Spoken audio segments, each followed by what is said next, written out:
The screenshot landed in my DMs at 11:47 p.m. on a Tuesday. I remember because I'd just brushed my teeth, climbed into bed after a 14-hour workday, and was doing that mindless final scroll through my phone. The message was from Larissa. In accounting, we weren't friends. Barely acquaintances, really. Which is probably why she sent it anonymously at first, before revealing herself 3 days later. Thought you should see this. Not everyone is happy about your promotion. That was it. Just those 2 sentences and a screenshot of a Discord chat titled Operation Make Her Quit, with 12 members online. 12. The exact number of men who had interviewed for my position and lost. I zoomed in, my hands shaking so hard I could barely hold my phone.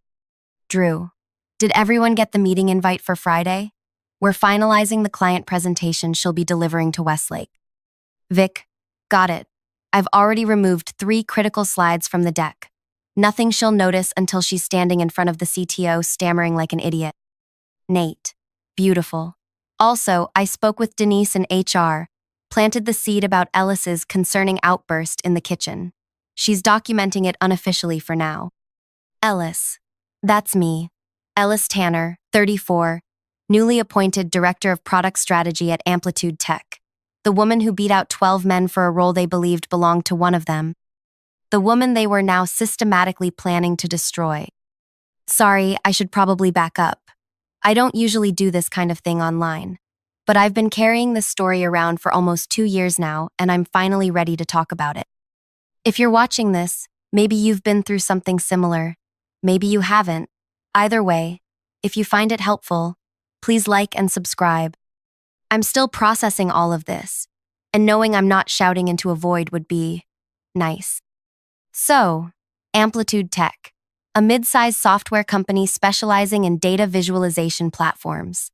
I'd been there 4 years, slowly climbing from senior product manager to group manager. The director position opened when Martin Geller finally retired after 17 years.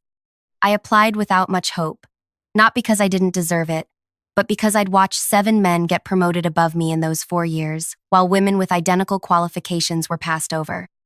The interview process was brutal. 6 rounds, including a panel with the entire executive team and a presentation on our 5-year product roadmap. I prepared for 2 straight weeks, sleeping maybe 4 hours a night. I knew the product better than anyone. I knew our customers, our competitors, our strengths and weaknesses. I'd been doing half the director's job anyway while Martin phoned it in his last year. When they called me into the CEO's office and offered me the position, I nearly fainted. Literally, my vision tunneled, and Blake, our CEO, asked if I needed water. I remember thinking, this doesn't happen to women like me, not at companies like Amplitude, where the leadership team was 87% male and the last female director had left 2 years earlier after a suspiciously hushed departure. But it did happen. I got the job. A corner office, a team of 18, and a $45,000 salary bump. I remember floating through that first week, arranging my desk, meeting with my direct reports, one of whom would be Nate Hirsch, the same Nate coordinating with HR to fabricate concerning outbursts about me. I'd noticed some tight smiles, some clipped congratulations. Drew Sullivan, our engineering lead, had canceled our first 3 one-on-ones for urgent issues that never seemed to materialize in documentation.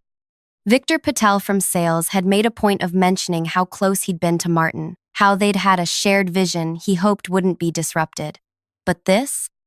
A coordinated campaign? 12 of them? I kept reading the screenshot, feeling physically ill. Drew, remember, nothing overt, nothing she can point to, just 1,000 paper cuts until she cracks. Marcus, the Westlake presentation is just the beginning. I've got at least 4 major clients ready to request someone more experienced for their quarterly reviews. Vic, what about the all hands next week? We need her to look incompetent without looking like we're sabotaging her. Jamal, I'll handle that. I've prepared 3 technical questions she won't be able to answer. Nothing obvious, just specific enough to make her look out of her depth. Jamal? He'd brought me coffee my first morning as director. He'd said, "Congrats, Ellis. Well deserved," with a smile, with eye contact. The last message visible in the screenshot was from someone called RH, Ryan Holcomb, I assumed, our senior solutions architect. RH, just keep her isolated. No lunches, no happy hours, no hallway chit-chat. Total freeze. Out. Women like her need social validation. Without it, she'll start to question herself within a month. Women like her. Women like me. I sat there in my darkened bedroom, the blue light of my phone illuminating nothing but my face and the bile rising in my throat. My husband, Tio, was away on a business trip, which was probably for the best because I started crying so hard I could barely breathe. Not delicate tears, not dignified weeping. I'm talking full-body, snot-running, chest-heaving sobs that made my ribs ache. The kind where you suddenly realize you're making animal sounds you didn't know you could make. Because here's the thing, I had genuinely liked these men. I had respected them. I had advocated for several of them in performance reviews. I had covered for Marcus during his divorce when he needed to leave early for lawyer appointments. I had sent a handmade card to Drew's wife when she miscarried. I had spent countless hours helping Jamal prepare for his professional certification exam. And all along, they had just been tolerating me, waiting for me to hit the glass ceiling so they wouldn't have to deal with me as an equal. And when I broke through it instead, they formed a literal conspiracy to make me fail. The worst part wasn't even the betrayal. It was the sudden, crushing realization that my entire professional identity, the competent, respected colleague I thought I was, had been a complete fiction. I hadn't been one of the team. I'd been the woman they permitted to exist in their space as long as I stayed in my lane. I didn't sleep that night, or the next. Instead, I went down a spiral, combing through every interaction I'd had since my promotion, looking for signs. And they were everywhere. The way meetings would subtly shift when I entered rooms, how information would reach me just slightly too late, the sudden technical difficulties during my first presentation to the board, the client who told me he'd specifically requested someone else for a crucial demo. For 3 days, I walked through the office like a ghost, watching them smile at me, exchange glances when they thought I wasn't looking. I saw Jamal and Drew huddled over Drew's phone in the kitchen, laughing, then abruptly stopping when I walked in. I noticed how conversations would halt when I approached the lunch table, then resume on completely different topics. I contemplated quitting. God, I really did. I drafted a resignation letter at 3 a.m. that third night, tears staining my keyboard. I thought about all the women who'd left before me, who'd sensed what I was now seeing plainly. I thought about the relief on their faces when they'd told me they were leaving. The way they couldn't quite articulate why, just that it was time for a change. But then something shifted in me. Maybe it was lack of sleep. Maybe it was the pure, distilled rage that had been building with each fake smile I'd had to return. Whatever it was, I deleted that resignation letter and wrote a different email instead, to Larissa in accounting. I need to talk to you, not at the office. Can we meet for coffee tomorrow before work? She agreed, though her response came hours later, near midnight. We met at a small cafe 3 blocks from the office. She looked nervous, fidgeting with her cup sleeve, eyes darting to the door every time it opened. Why did you send it to me? I asked her after we'd settled in a corner table. Because it's wrong, she said simply, and because they tried to recruit my brother to join. He's new in IT. Your brother? Mason. He started last month. Drew approached him last week, said there was a situation with a difficult female executive they were managing collectively, said Mason should align himself with the right people early. And Mason told you. Mason asked me who the difficult female executive was first. When I told him it was probably you, he was confused. Said you'd been nothing but helpful when he was setting up your new laptop. She paused, twisting her coffee cup. Then he showed me the Discord server they'd added him to. Do you have access to it? I asked, my heart pounding. She shook her head. Just the screenshot Mason sent me. He's scared to do more. He's still on probation. I understand. And I did. Mason had a job to protect. So did Larissa. What are you going to do? She asked. I took a long sip of my coffee, staring out the window at the early morning commuters hurrying past, all headed to jobs where they might face exactly what I was facing, I'm going to need more evidence, I said finally. That screenshot isn't enough. They'd just say it was taken out of context or that I'm being paranoid. You could go to HR, Larissa suggested, but the skepticism in her voice matched my own feelings. Denise in HR is already documenting my concerning outbursts, I reminded her. And Blake? I trailed off, thinking of our CEO, who'd hired mostly men for senior roles during his entire tenure. Blake would want this to go away quietly. He'd give me a generous severance package and ask me to sign an NDA. Larissa nodded, understanding completely. So what then? I looked her directly in the eyes. I need someone who can get me more information. Someone who knows how to find things that people want to keep hidden. Like a hacker? She whispered, glancing around nervously. No, I said, pulling out my phone and searching for something I'd been considering all night, like a private investigator. I turned my screen to show her the website I'd found at 4 a.m. Veridian Investigations, specializing in workplace misconduct and digital evidence gathering. The lead investigator was a former tech executive herself, Miriam Okonkwo, whose bio simply stated she'd left her C-suite position after 15 years to help others navigate professional environments where the playing field is rarely level. Is that even legal? Larissa asked. Everything on their website is above board. Digital forensics, documented pattern analysis, witness interviews, all legal with proper consent. I paused.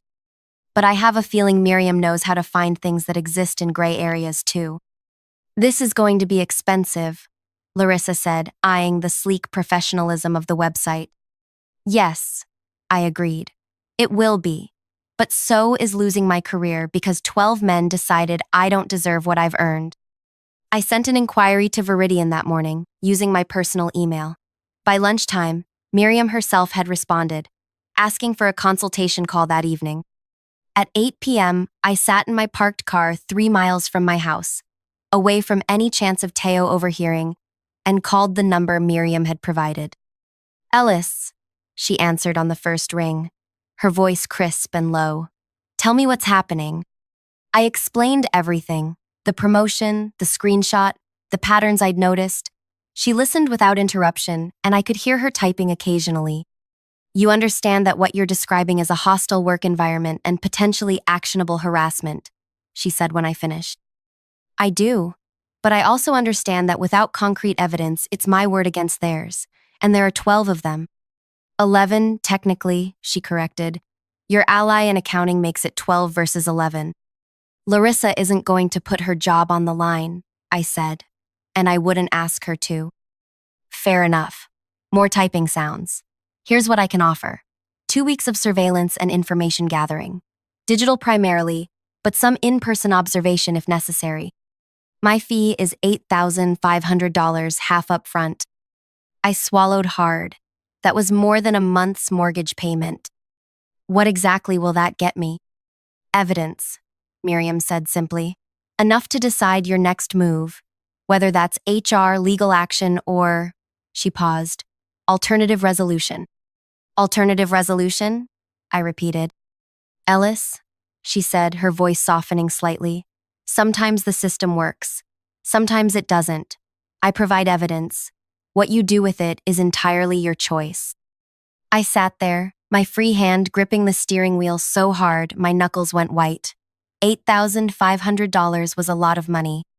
But the alternative, letting them win, walking away from everything I'd worked for, suddenly seemed completely impossible. I'll send the deposit tonight, I said. Good, Miriam replied.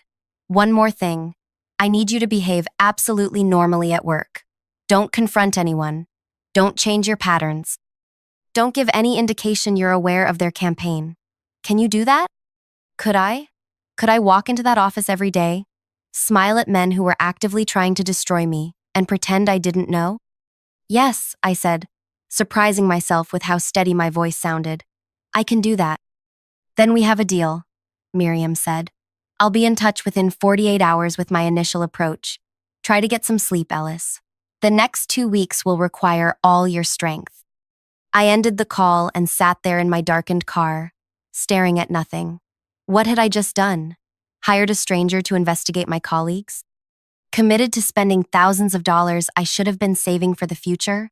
Was I overreacting? Was I becoming the paranoid, difficult woman they already thought I was? Then I thought about that Discord server. Operation, Make Her Quit. I thought about Drew removing slides from my presentation, about fake complaints to HR, about clients being told to request someone more experienced. And I felt something harden inside me. A cold, clear certainty that I wasn't going to be another woman who left quietly. Another casualty they could reference vaguely when the next woman dared to rise too high. Game on, I whispered to my empty car. Game fucking on. The next morning, I walked into Amplitude like an actress stepping onto a stage. Hair perfectly straight, navy blue suit I'd bought for the final interview. Subtle makeup covering the dark circles from another mostly sleepless night. No one who saw me would have guessed I'd just put nearly $9,000 on my personal credit card to investigate my own colleagues. Teo still didn't know. How could I tell him? Hey babe, remember all those guys from work I've invited to our barbecues? The ones who brought wine and played with our dog? They've formed a secret society dedicated to destroying my career. He'd either think I was having a mental breakdown or insist I quit immediately. Neither option appealed to me. So I lied. Told him I was stressed about a major product launch. Apologized for being distant. Promised things would settle soon. And then I watched Drew Sullivan saunter into my 10 a.m. stand-up. Coffee in hand, 7 minutes late, with a smile that never reached his eyes. Sorry, Ellis. Call ran long with the engineers in Bangalore. There was no call with Bangalore. I checked the logs later, but I just nodded and said, no problem, catch you up after. For 2 days, nothing happened with Miriam. I began to wonder if I'd made a terrible mistake. Maybe she'd taken my money and disappeared. Maybe this whole thing was an overreaction to one toxic group chat I'd never see again. Then on Thursday afternoon, I received an email to my personal account. Initial findings ready for review. Secure link below. Password is the name of the cafe where we met plus the time of our call. We hadn't met, of course. But I understood Coffee House C 8 p.m. I clicked the link after everyone had left the office, using my personal hotspot rather than the company Wi-Fi. The document that opened made my blood run cold. Miriam had been busy. The first section contained screenshots, dozens of them, from the Discord server. Not just isolated messages, but entire conversation threads spanning the 3 weeks since my promotion. They'd created dedicated channels, presentation, sabotage, client management, Ellis incidents, and most chillingly, personal intel. In personal intel, they'd compiled details about my life outside work, my husband's job schedule, my morning routine, the fact that I was trying to get pregnant. How the hell did they know that? Even a note about my mother's cancer scare last year and how emotionally unstable I'd been during that time. The Ellis Incidents channel was filled with fabricated events they were documenting to build a case against me. Conversations I'd never had. Outbursts that never occurred. Times I'd supposedly thrown people under the bus in meetings or taken credit for others' work. But it was presentation sabotage that hit me hardest. The Westlake presentation was happening tomorrow, my first major client pitch as director. And they'd documented, in meticulous detail, how they'd sabotaged it. Drew. Final deck has been modified. Removed the ROI slide and competitor comparison. Also corrupted the embedded video demo. It'll freeze about 30 seconds in. Vic. I've prepped Charlie at Westlake. Told him to push hard on implementation timeline questions. Ellis doesn't have those numbers because Nate conveniently forgot to include her on the capacity planning emails. Marcus. I'll be there as support, but actually to watch the train wreck. Anyone want to start a betting pool on how long before she gets flustered? I've got 50 on under 15 minutes. I felt physically sick. The presentation was less than 24 hours away. I'd reviewed the deck that afternoon and hadn't noticed anything missing because I'd never seen the original version. The video demo looked fine in preview mode. I had no idea what implementation timeline questions might come up or what the right answers would be. The second section of Miriam's report was even more disturbing. She'd somehow obtained their personal communications outside the Discord server text messages, emails, even recorded snippets of conversations in the office, kitchen, and hallways. Ryan Holcomb to Drew Sullivan. Text. Blake pulled me aside today, seemed concerned about the Westlake prep. Think he suspects something? Drew Sullivan to Ryan Holcomb, text, no chance. He's just covering his ass in case she fails, which she will. That's the beauty of this. We're not doing anything they can pin on us. She'll fail because she's in over her head, just like we knew she would be. Jamal Washington to Victor Patel, overheard, kitchen, Tuesday 3:14 p.m. I don't care what Drew says, I'm not comfortable with the personal stuff. Going after her work is one thing, but bringing up her fertility treatments? That's fucked up, man. Victor Patel to Jamal Washington. You want to be the one to tell the guys you're chickening out? After you've already seen everything? After you're already implicated? Think about your future here, Jay. Fertility treatments. That's how they knew. Last month, I'd had a telehealth appointment during lunch and thought I'd found an empty conference room. Someone must have overheard. Something so private, so painful for Teo and me, after 2 early miscarriages last year turned into ammunition. The final section of the report contained Miriam's recommendations. They were simple, direct, and terrifying. 1. Gather additional evidence for at least 5 more business days. 2. Do not confront any individual yet. 3. Prepare alternate presentation materials for Westlake immediately. 4. Consider whether your goal is a professional survival. B. Corporate accountability. C. Personal vindication. Those options haunted me all night. What did I want? Just to keep my job? To see them punished? To hurt them back? I didn't sleep. Instead, I rebuilt the Westlake presentation from scratch on my personal laptop, using files I'd saved during the development process. I found the missing slides in earlier drafts. I re-rendered the video demo. I messaged our database architect at 2 a.m., the only person I was certain wasn't involved in the conspiracy, with a desperate request for implementation timeline data, claiming I'd lost my notes. Morning came, and I looked like death. No amount of concealer could hide what the night had done to me. But I arrived at the office at 6:30 a.m., printed fresh handouts, loaded my personal laptop with the reconstructed presentation, and practiced my talking points while staring at my hollow-eyed reflection in the bathroom mirror. You will not break me, I whispered to myself. Not today. The Westlake presentation was scheduled for 11 a.m. At 10:30, Drew, Marcus, and Vic gathered by my office door, all fake smiles and manufactured concern. Ready for the big show? Drew asked, leaning against my doorframe with practiced casual confidence. Just about, I said, returning his smile with one of my own. Actually, could you guys go ahead? I need to make a quick personal call, but I'll be there with plenty of time. They exchanged glances quick, but I caught it. Disappointment? They'd probably planned to escort me, make me nervous with last-minute advice. Watch me squirm. Sure thing, Marcus said too cheerfully. Don't be late, though. Charlie from Westlake is a stickler for punctuality.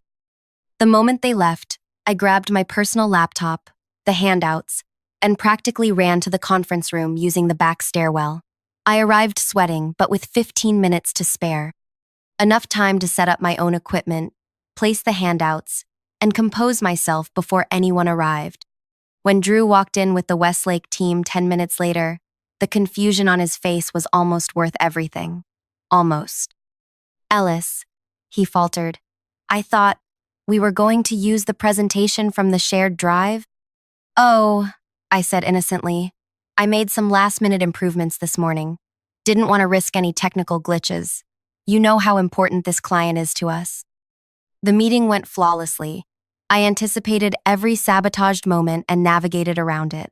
When Charlie asked about implementation timelines, I had detailed breakdowns ready. When Marcus tried to undermine me with leading questions, I addressed them directly and confidently.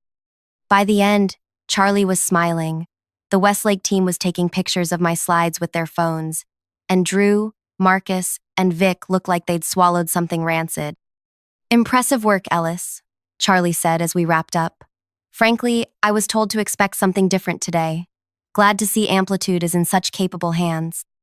I allowed myself one small, vicious pleasure looking directly at Drew as I replied, Thank you, Charlie.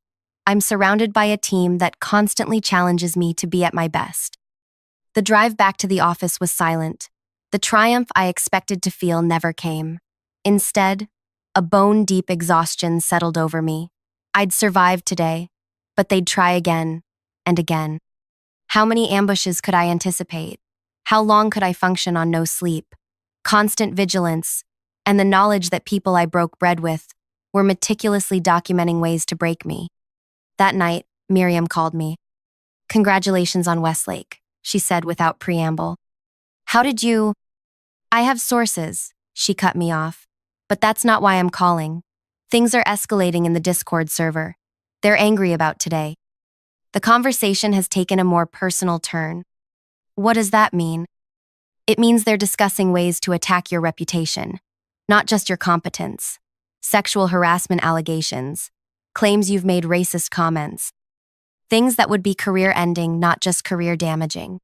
I sat down hard on my bedroom floor, phone clutched to my ear. "They wouldn't." "They're considering it," Miriam said flatly. "Ryan and Drew are pushing for it. Jamal and 2 others are pushing back, saying it crosses a line. The rest are on the fence." "What do?" I whispered. "That depends on what you want," Miriam said. "We have enough evidence now for several options. We could take this to HR with an attorney present. We could leak it to the board. We could confront Blake directly. Or, I prompted when she didn't continue. Or we could give them exactly what they fear most: public exposure." "What does that mean?" "It means we use their own tactics against them. A carefully orchestrated revelation of their behavior that leaves them no place to hide. No plausible deniability. No way to make it go away quietly." I thought about it, my mind racing through scenarios. That could backfire spectacularly. I'd be the whistleblower, the troublemaker. Companies say they want those people, but they don't. "True," Miriam agreed. "But the alternative is waiting for them to escalate further, possibly with false accusations that could follow you for years." "I need to think," I said. "You have until tomorrow," Miriam replied. "Ryan's pushing hard for the nuclear option. Jamal's resistance is weakening. They're meeting after work tomorrow to finalize their approach." After we hung up, I sat on my bedroom floor for hours, staring at nothing. Teo found me there when he got home from his evening client meeting. "Ellis, what's wrong? Are you sick?" I looked up at my husband, this good, decent man who thought the world operated on merit and hard work because it always had for him. How could I explain that my professional world was built on quicksand? That people who smiled to my face were constructing elaborate plots against me? That I was contemplating risking everything I'd worked for just to expose them? "I need to tell you something," I said finally, "and it's going to sound crazy." To his credit, Teo listened, really listened. His face went from confusion to disbelief to rage as I showed him Miriam's reports, the screenshots, the recorded conversations. When I finished, he was shaking. "You need to quit," he said immediately. "These people are dangerous, Ellis." "If I quit, they win," I replied. "Who cares? It's just a job, your safety." "It's not just a job," I cut him off, suddenly angry. "It's my career. It's everything I've worked for since college. And it's not just about me. What happens to the next woman they target? Or the woman after that?" "That's not your responsibility," Teo argued. "Maybe it is," I said quietly. "Maybe it became my responsibility the moment I saw what they're doing." We argued half the night. Teo wanted me to quit, file a lawsuit from the safety of unemployment. I understood his fear, but something in me had shifted. The initial shock and hurt had hardened into something else, a cold, clear purpose. By morning, I had my answer for Miriam. I called her on my way to work. "I want option C," I told her. "Personal vindication, public exposure, but I want to control exactly how it happens." "I thought you might," Miriam said, and I could hear the smile in her voice. "Here's what I propose." The plan we developed was elegant in its simplicity. Miriam would compile a comprehensive report: screenshots, recorded conversations, text messages, a timeline of incidents both attempted and successful. Meanwhile, I would continue as normal, giving no indication I knew anything. On Friday, 8 days after receiving that first screenshot, I would call an emergency product team meeting. All hands required, no exceptions. I would project Miriam's report on the screen, page by page, with no commentary. Just let them see themselves, their words, their plots exposed in high definition for all their peers to witness. No HR, no lawyers, no corporate mediation, just unfiltered accountability in its rawest form. They'll deny it, I told Miriam. They'll say it's manipulated evidence. Some will, she agreed. The true believers like Drew and Ryan. But the fence? Sitters? The reluctant participants? Faced with their own words? Their own participation? Psychology suggests at least some will break ranks out of pure self-preservation. The week crawled by. I moved through each day like a ghost, smiling emptily at people who wished for my professional death. I watched them whisper in corners, schedule mysterious meetings, exchange glances when they thought I wasn't looking. On Thursday night, Miriam delivered the final report, 67 pages of meticulously documented betrayal. Times, dates, names, screenshots, transcripts. A comprehensive record of 12 men's coordinated campaign to destroy one woman's career simply because she had succeeded where they had failed. I reviewed it until dawn, my hands trembling with exhaustion and a strange, detached fury. This wasn't just about me anymore.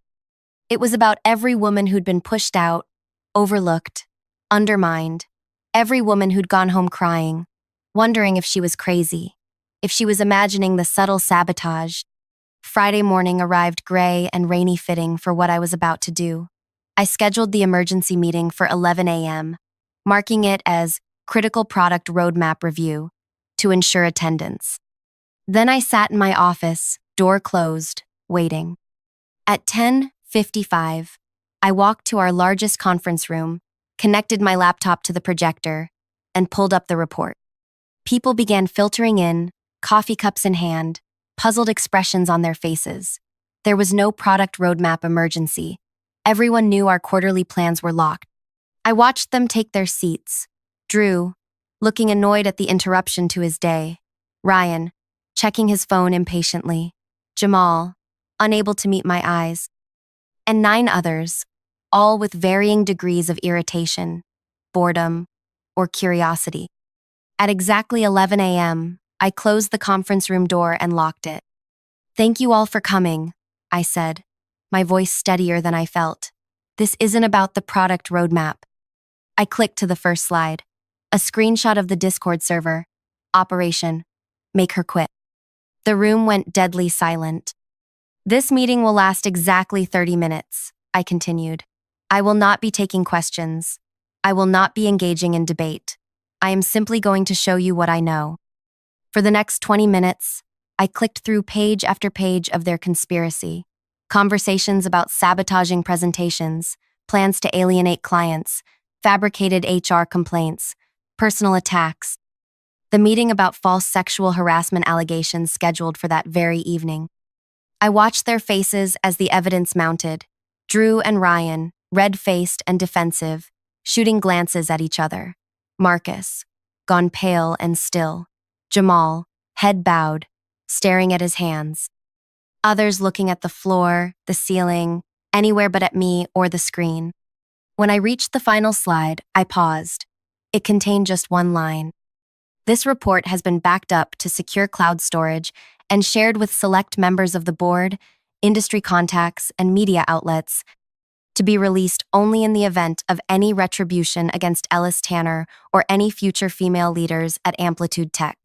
I hadn't actually done this. It was Miriam's suggestion, a bluff to protect me from immediate backlash. But the men in the room didn't know that. "I'm not going to HR," I said into the silence. "I'm not filing a lawsuit. I'm not demanding your resignations." I looked around the room, meeting each pair of eyes directly.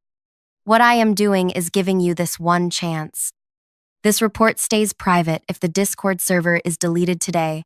All communication about me stops immediately, and each of you commits to working professionally with me going forward. Any deviation from this, any continued attempt to undermine me or any other woman at this company, and every page of this goes public. Your names attached, Your reputation's in this industry destroyed. I disconnected my laptop and tucked it under my arm. You have until 5 p.m. today to decide. I'll be in my office.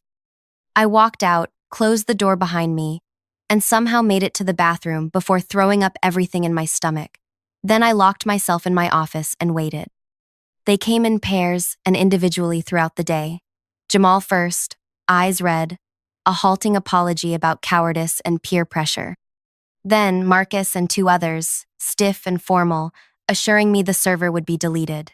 4 more after lunch, various degrees of shame and defensiveness. Drew and Ryan never came. At 4:58 p.m., my office phone rang. It was Blake, our CEO. "Ellis," he said, his voice tight. "My office, please. Now." I'd been expecting this. Drew and Ryan had gone to him, probably claiming I was unstable, vindictive, making things up. I grabbed my laptop and headed to the executive floor. Blake wasn't alone. Our general counsel Sandra was there, along with Drew and Ryan, both looking grimly triumphant. "Ellis," Blake began, "I've heard some disturbing—" "Before you continue," I interrupted, opening my laptop, "you should know that everything I presented today is thoroughly documented, including this." I turned the screen to show them all a text message from Ryan to Drew, timestamped just 1 hour earlier. "Blake will handle her. Just stick to the story. She's unstable, making wild accusations. Don't admit anything about the server. Total denial." Sandra, the lawyer, audibly gasped. Drew went ashen. Ryan started to speak, then stopped, then started again. That's not, you can't just—" "I think," Sandra cut in sharply, "we need to see everything you have, Ellis. And Drew, Ryan, I suggest you wait elsewhere while we review it." 3 hours later, I left Blake's office with a written guarantee of a full, independent investigation into the hostile work environment I'd experienced. Drew and Ryan were placed on immediate administrative leave.